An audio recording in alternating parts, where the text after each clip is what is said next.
Thank you, Madam Deputy Chair. I rise to speak on the family assistance legislation today, the childcare subsidy. But I want to make one thing very, very clear from the outset. This is not a women's issue. And yes, whilst it's a family issue, a personal family issue about how they want to run their households and their lives and their working lives, it is actually, most importantly, an economic issue. And on this side of the chamber, the Morrison government, we want to ensure that we get the best economic outcomes across the board, a concept that's evidently beyond the grasp of the Greens, judging from their contributions in this debate, but to be fair, pretty much every debate.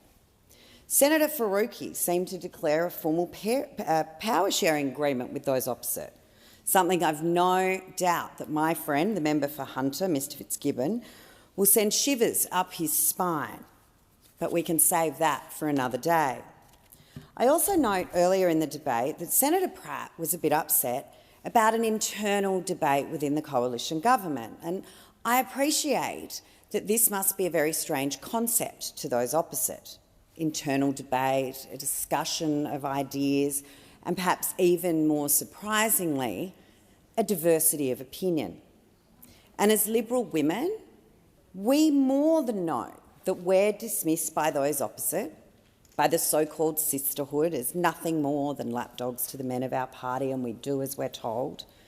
And we know that, as when many of us on this side of the chamber receive any of this derogatory and unfortunately often violent threats that's publicly visible, as it's usually conducted over social media.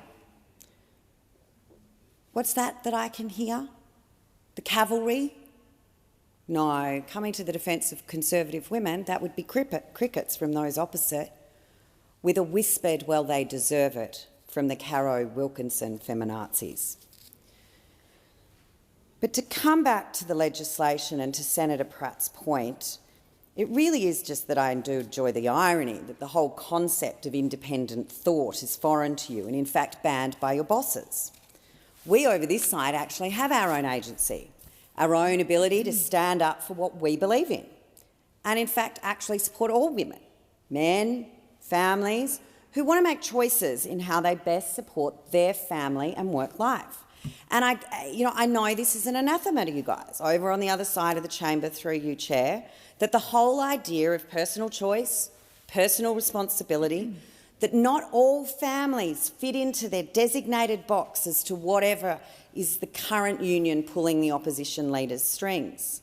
Families come in all shapes and sizes, two parents, single parents, shared parents. Children can live mainly with mum, live with mum and dad, can live mainly with dad.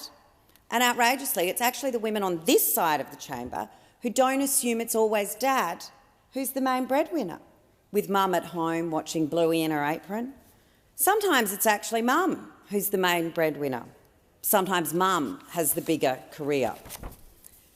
And sometimes, even once they become parents, both want to return to their careers. Some families, single parent or not, don't have that choice. They're forced back to work for financial reasons. But we need to support all of these families to best manage their lives. And we need to most significantly support those families who need the most support. Childcare needs to be more affordable, and we're actively supporting families with more than one child to get back to work sooner, should they wish to, without losing any additional income to childcare payments. This childcare subsidy will benefit around 250,000 Australian families, and subsidy levels in some cases will increase from 30% to 95%, with 50% of those families paying on average just $21 a day for 2 children in care.